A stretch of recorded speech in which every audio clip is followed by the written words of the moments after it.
गीता महात्म्य। गीताध्ययनशीलस्य प्राणायामपरस्य च नैव सन्ति हि पापानि पूर्वजन्म कृतानि च। मलनिर्माचनं पुंसां जलस्नानं दिने दिने सकृत् गीताम्बसि स्नानं संसारमलनाशनम्। गीतासु गीता कर्तव्या किमनैः शास्त्रविस्तरैः जा स्वयं पद्मनाभस्य मुखपद्माद् विनिसृता। भारतामृत सर्वस्वं विष्णुभक्त्राद् विनिसृतं। गीता गंगोदकं पीत्वा पुनर्जन्म न विद्यते। सर्वोपनिषद गावो दुग्धा गोपालनंदन पार्थवश्च सुधीर्भोक्ता दुग्धं गीतामृतं महत्। एकं शास्त्रं देवकीपुत्र गीतम् एक देव देवकीपुत्र एव। एक मंत्रास्तस्य नमानि जानि कर्माप्यकं तस्य देवस्य सेवा। हरे कृष्ण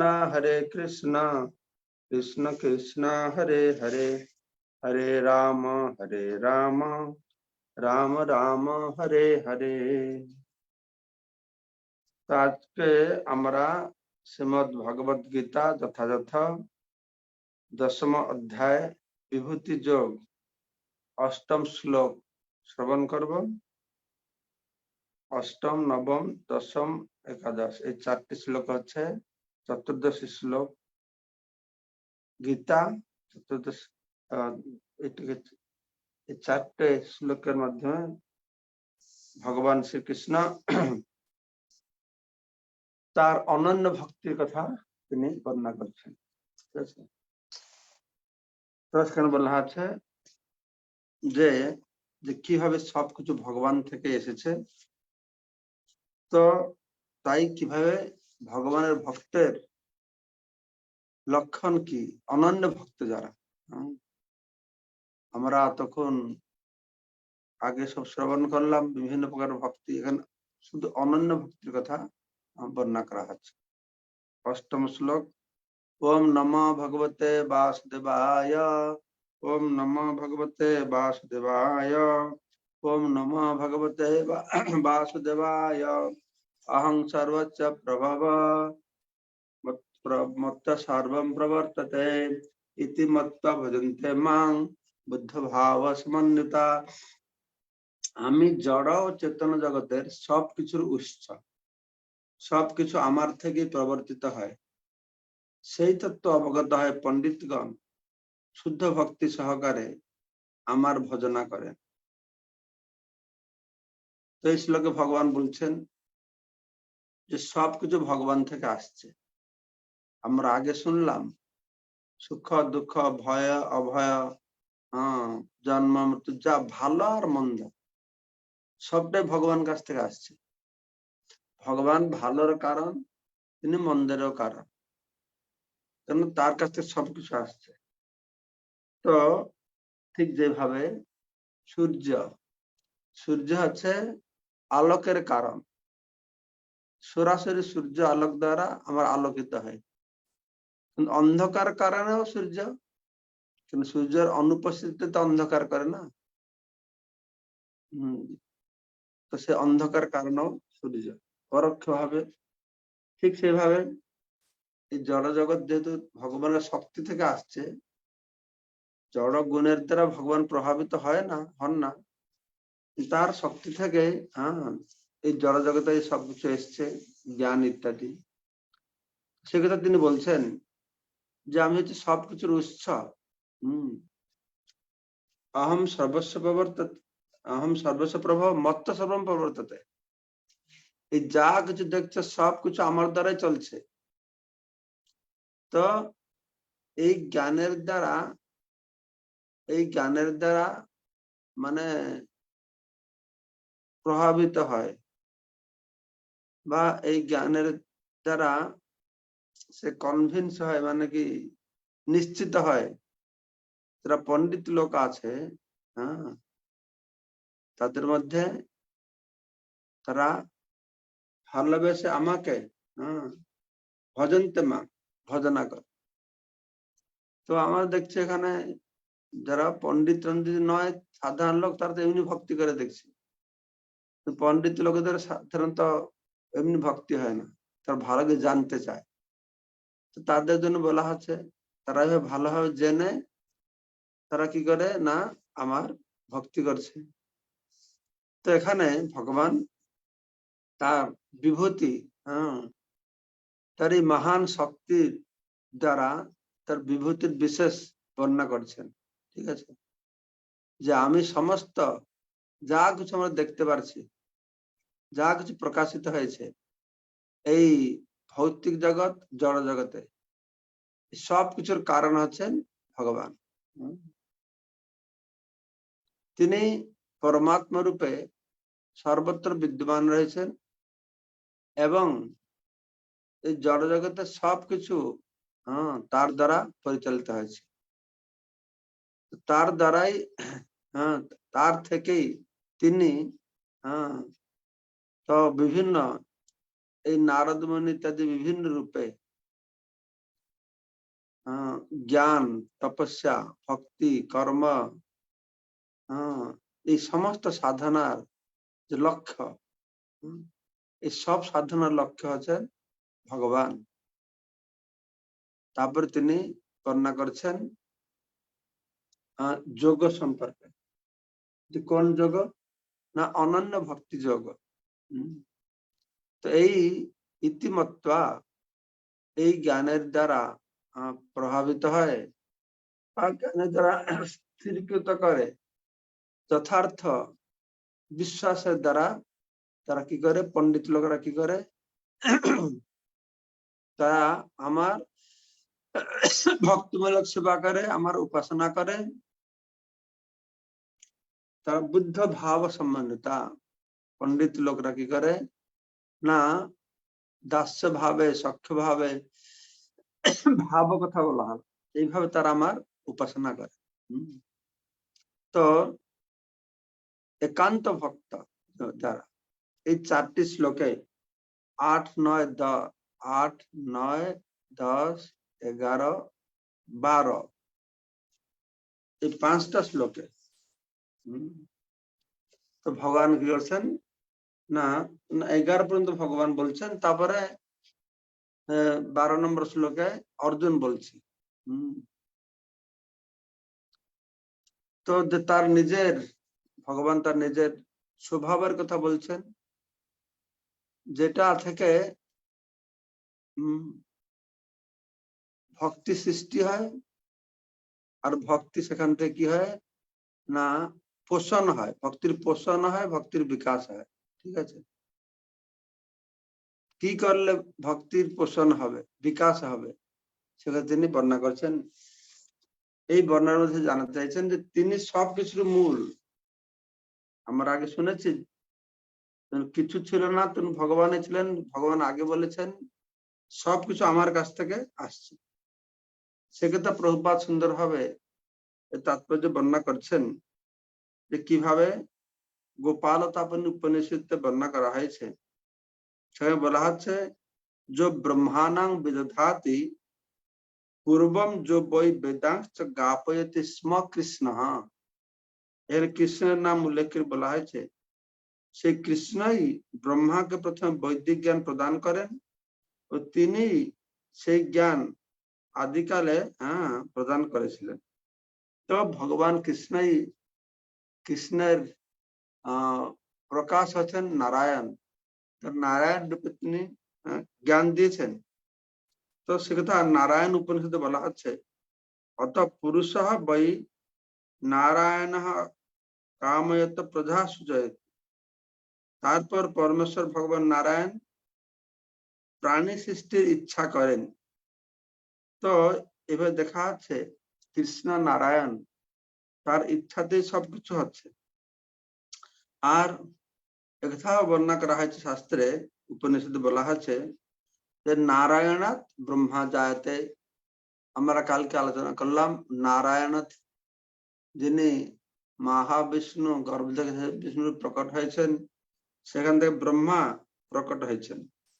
নারায়ণাৎ প্রজাপতি প্রজায়তে, নারায়ণ সে হিরণ্য গর্ভ ব্রহ্মা রূপে, তার থেকেই প্রজাপতির সৃষ্টি হয়েছে। नारायणात् इंद्र जायते, नारायणात् अष्ट वशव जायते, नारायणात् एकादश रुद्र जायते, नारायणात् द्वादश आदित्यः। এসব নারায়ণ যিনি ভগবানের অংশ, তার কাছ থেকে তিনি প্রকটিত হয়েছে। এখানে কৃষ্ণকেই পরম ব্রহ্ম বলে বলা হচ্ছে। আমরা শুনবো এই সমস্ত বিভূতি কথা শ্রবণ করে অর্জুনও বলছেন যে পরম ব্রহ্ম পরম ধামম পবিত্রম পরমম ভবন, আমরা শুনেছি। তো এখানে শাস্ত্রে বলা আছে দেবকী পুত্র কৃষ্ণই পরমেশ্বর ভগবান, ব্রহ্মণ্য দেবকী পুত্র। দেবকী পুত্র আছেন পরম ব্রহ্মা, দেবকী পুত্র যশোদা পুত্র। যশোদামার আরেকটা নাম ছিল দেবকী, যশোদামার আরেকটা নাম ছিল দেবকী। তাই তাদের জন্য তারা সখী বন্ধুত্ব ছিল, দুজনের নাম একই ছিল বলে। এটা কোন একটা পুরাণ আমি পড়েছি। তো সে কথা এখানে আবার শাস্ত্রে বর্ণনা করে বলা আছে এক বৈ নারায়ণ আসিত, নারায়ণই ছিলেন, ন ব্রহ্মা ন ঈশান না আপ না অগ্নি সমৌ ন ইমে দিব্যা পৃথিবী ন নক্ষত্র ন সূর্য। সৃষ্টি প্রারম্ভে শুধু পরম পুরুষ নারায়ণই অবস্থান করেছিলেন, ব্রহ্মা ছিল না, শিব ছিল না, অগ্নি ছিল না, চন্দ্র ছিল না, আকাশ নক্ষত্র সূর্য এসব কিছু ছিল না। এটা মহা উপনিষদে বর্ণনা করা হচ্ছে। তো এইভাবে বহু এখানে প্রভুপাদ তাৎপর্যতে বর্ণনা করেছেন যে কিভাবে কৃষ্ণই সবকিছুর মূল। তো কৃষ্ণ বলছেন এই বিষয়টা জেনে যারা পণ্ডিতরা তারা কি করে না আমার উপাসনা করে, ভগবানের উপাসনা করতে তারা প্রবৃত্ত হয়। তো এইভাবে আমাদের বুঝতে হবে যে সবকিছু কিভাবে ভগবান কাছ থেকে আসছে।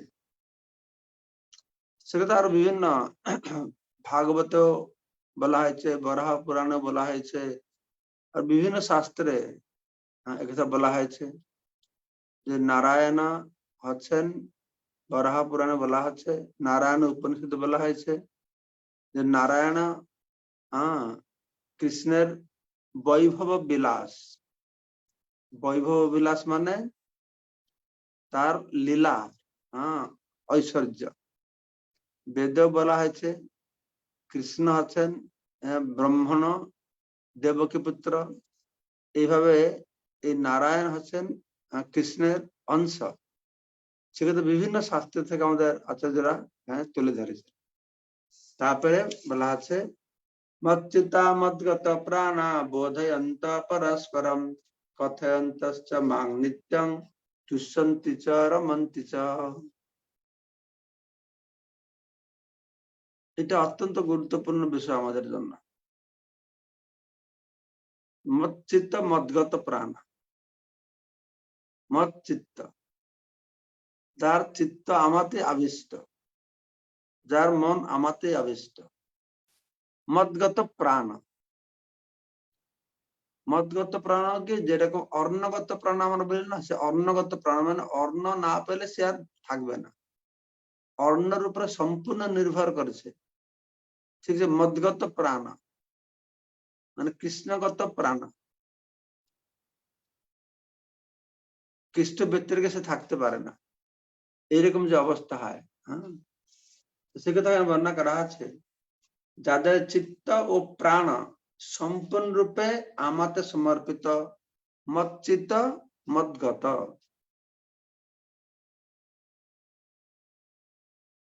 মানে তার চিত্ত আর প্রাণ, মদগত প্রাণ, তার চিত্ত আর প্রাণ আমাকে সমর্পিত, তারা আমার কথা সর্বদাই আলোচনা করে এবং আমার সম্বন্ধে পরস্পর মধ্যে ভাবের বিনিময় করে।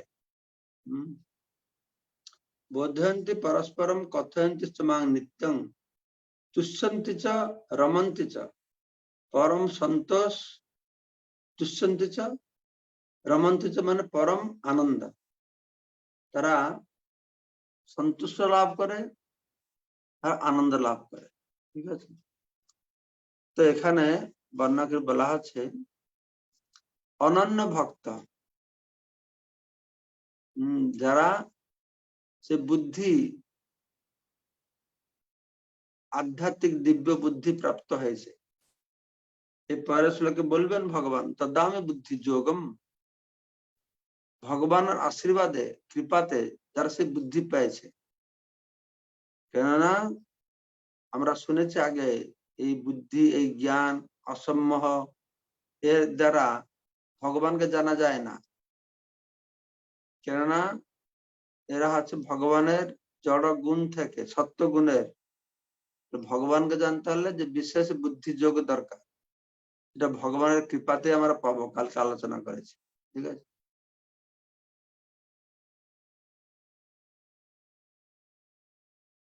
তো ভগবানকে জানা খুব কঠিন।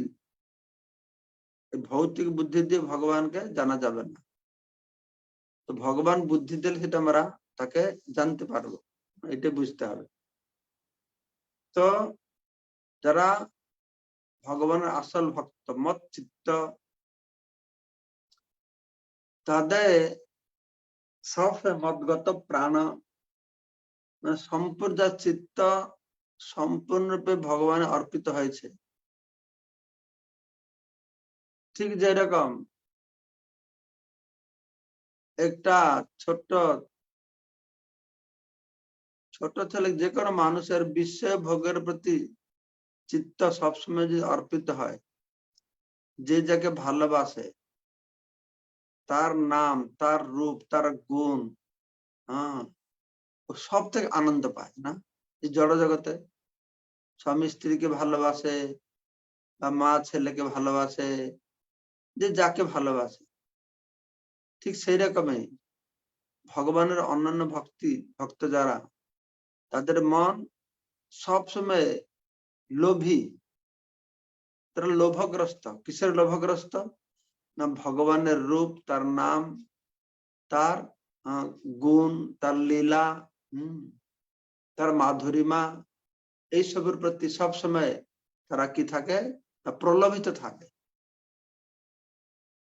তার মদগত প্রাণা, তার আমার ব্যক্তিটাকে তারা প্রাণ ধারণ করতে পারে না। কৃষ্ণ ছাড়া তারা থাকতে পারে না। যেরকম অন্নগত প্রাণা, মানুষের অন্নগত প্রাণ অন্ন ছাড়া থাকতে পারে না, ঠিক সেরকম আমার ভক্ত জীবন ধারণ করবার জন্য আমার উপর নির্ভর করে। ভাগবত বলা আছে নমন্ত জীবন্তী সন্মুখরিতাং ভবদীয় বার্তা, জ্ঞানে প্রয়াস মুদপাস্য নমন্ত জীবন্তী সন্মুখরিতাং ভবদীয় বার্তা, স্থানে স্থিতাং শ্রুতিগতাং তনুবাং মনোবীজ প্রায়শই অজিত জিত। এখানে বলা হচ্ছে বোধয়ন্তী পরম কথয়ন্তী চ মাং নিত্যম, আমার সম্পর্কে আলোচনা করে, আমার সম্পর্কে চর্চা করে। ভাগবত ব্রহ্মা বর্ণাকে বলছেন যে ভগবানের ভক্তরা কি করেন? তারা সব সময় ভগবানের কথা তারা শ্রবণ করে। নমন্তব্য জীবন্তী, তারা শুধু বহু জ্ঞান আহরণ করবার জন্য বসে থাকে না। জ্ঞানে প্রয়াস মুদপাস্য, বহু জ্ঞান আহরণ করবার প্রচেষ্টাকে তারা বাদ দিয়েছে। তারা কি করছে? আমার জীবন্তী সন্মুখরিতাং ভবদীয় বার্তা, আপনার কথা ভক্তদের শ্রীমুখ থেকে শ্রবণ করে জীবন্তী, জীবন ধারণ করে। স্থানে স্থিতাং শ্রুতিগতাং তনুবাং মনভি, স্থানে স্থিতাং, যে যে স্থানে অবস্থান করছে, যে যে বর্ণ যে আশ্রমে অবস্থান করে, তাদের কর্তব্য কর্ম সম্পাদন করছে, সেই কর্তব্য কর্ম সম্পাদন করার সঙ্গে সঙ্গে স্থানে স্থিতা শ্রুতিগতাং, শ্রবণ কাজে নিযুক্ত হবে। তনুবাং মন, কায় মন বাক্য দিয়ে সে ভগবানের কথা শ্রবণ করছে। ঠিক আছে, তারা কি করছে? বোধয়ন্তী পরস্পরম, বোধয়ন্তী পরস্পর, খুব বন্ধুত্ব ভাব নিয়ে পরস্পরের মধ্যে তারা কি করে? বিভিন্ন প্রকারের ভক্তির সম্পর্কে আলোচনা করে।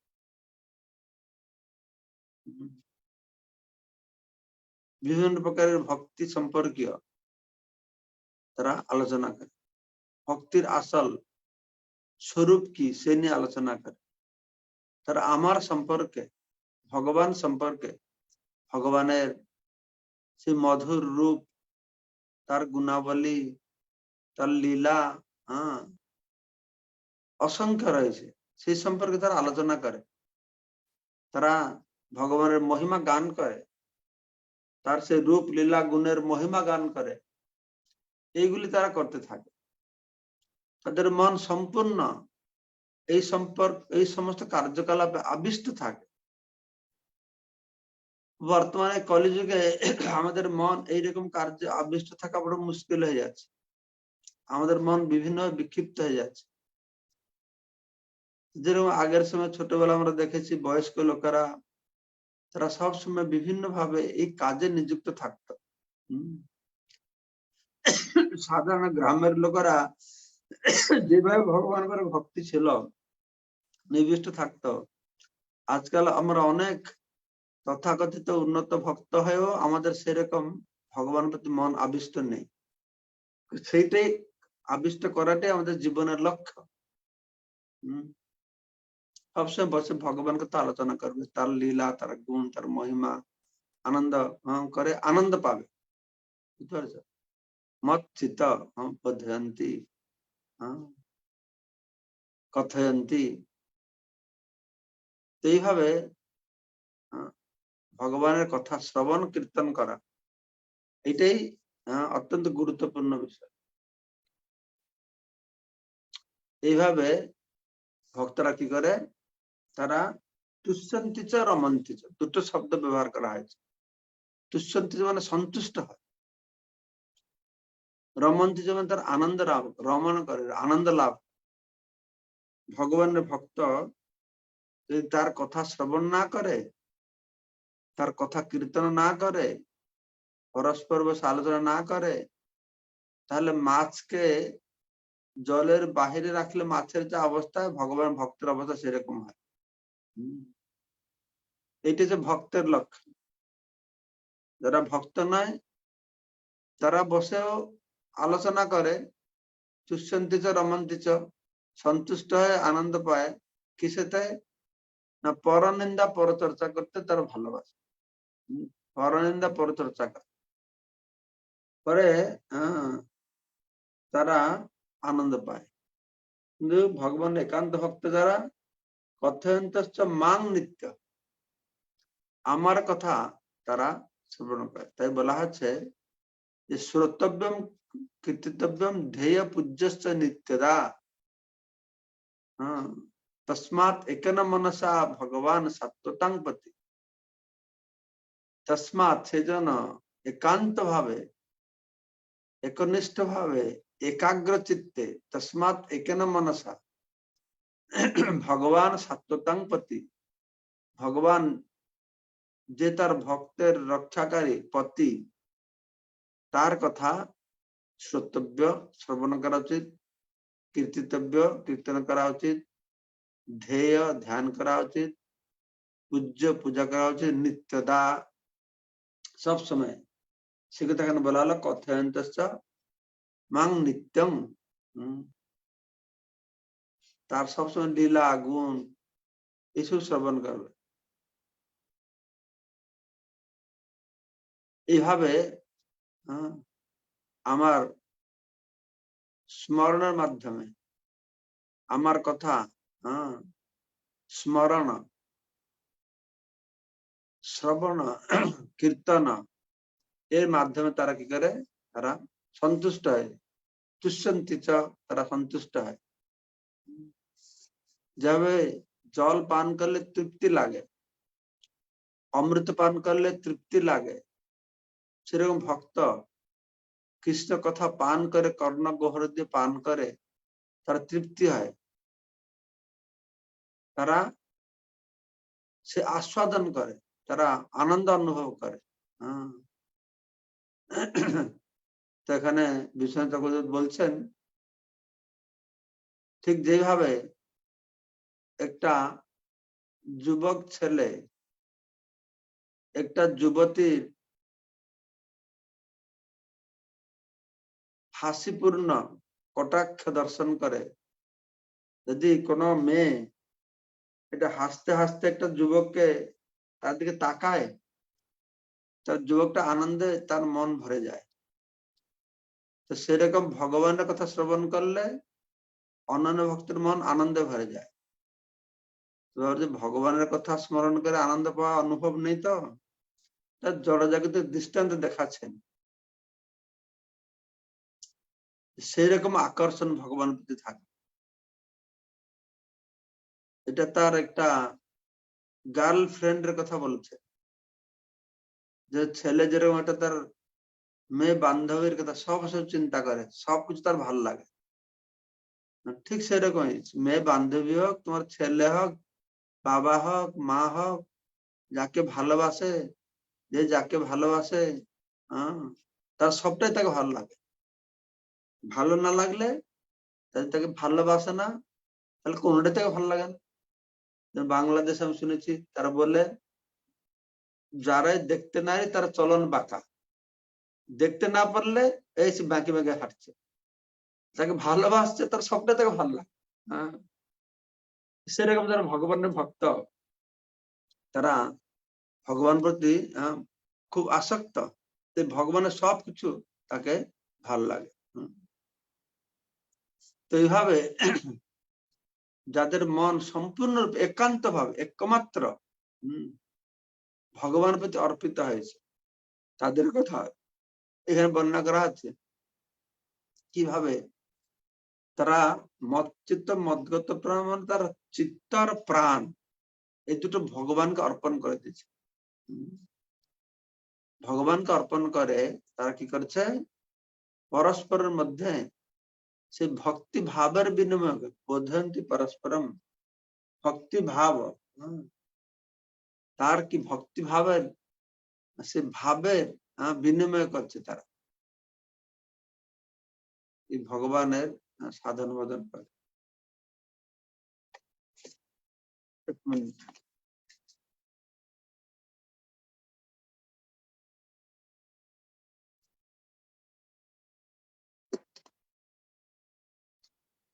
তো তারপরে আছে তেসাং সতত যুক্তানাং ভজতাং প্রীতিপূর্বকম দদামি বুদ্ধি যোগম তং যেন মাং উপজান্তি তে। তো তারপরে ভগবান কিভাবে বুদ্ধি দান করেন এখানে যে বলা হলো, তো ভগবান বুদ্ধি না দিলে এসব হবে না, সব ভগবানের উপরে নির্ভর করছে। তিনি কি করে বুদ্ধি দেবে সেটা খুঁজতে হবে। ভগবান কাকে বুদ্ধি দেবে, সতত যুক্ত নিত্য যুক্ত হয়ে ভক্তি সহকারে আমার সেবা করবে, তাহলে তাকে আমি সে বুদ্ধি দেব, যে বুদ্ধি পেলে সে আমাকে পাবে, আমাকে জানবে। তো সে কথা ভগবান এখানে বর্ণনা করেছেন। আমার মনে টাইম হয়ে গেছে না মুকুন্দ? ঠিক আছে, আজকে তাহলে এখানে শেষ করি। আমি তো আজকে ইন্ডিয়াতে যাওয়ার আমার টিকিট কাটা আছে, বম্বে যাব আজকে মীরা রোডে। কালকে সকালে আবার আপনাদের সঙ্গে আমার গীতা আলোচনা করব। কালকে থেকে আমি আশা করি নর্মাল টাইমে করলে ভালো হয় নাকি? হ্যাঁ মহারাজ, কারণ 6টা থেকে অনেকের চাকরি আছে তো চলে যায়। হ্যাঁ ঠিক আছে, কালকে তাহলে আমরা 6টা থেকে 7টা করবো, তাই? হ্যাঁ মহারাজ।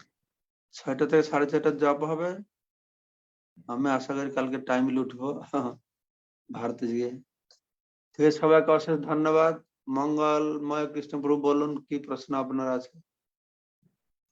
হরে কৃষ্ণ মহারাজ, ধন্যবাদ, প্রণাম। এই যে চতুশ্লোকীয় গীতা, তো এই 4টা শ্লোকের মধ্যে গীতার সার কথা বলা হয়েছে।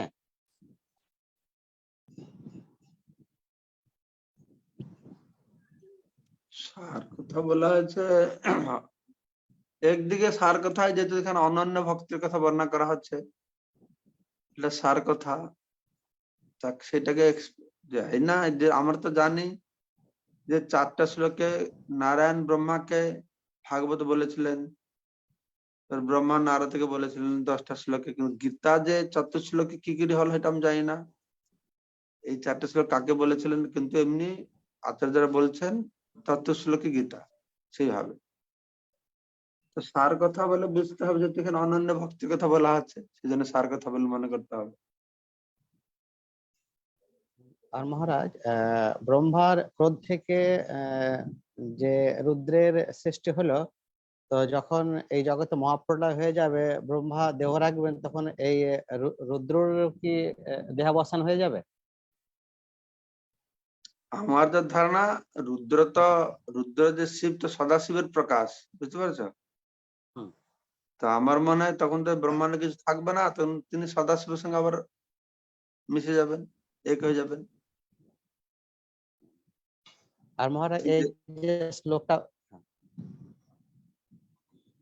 এই যে একটা শ্লোক বললেন ভাগবতমের, স্থানে স্থিতাম শ্রুতিগতম, এটা কোন স্কন্ধের কত নম্বর শ্লোক যদি একটু বলে দেন? আমি মনে রেখেছি, এই ব্রহ্মা যে স্তব করছে ভগবানকে, তারপর তাতে এটা রয়েছে, এই জিনিসটা রয়েছে, দাঁড়া কোথায় যে আছে, মুখস্থ করে নেবো আর কি। হ্যাঁ তাহলে মুখস্থ করে নেবো শ্লোকটা। প্রথম লাইনটা কি, জ্ঞানে প্রয়াস মুদপাস্য। প্রথম লাইনটা হচ্ছে জ্ঞানে প্রয়াস মুদপাস্য।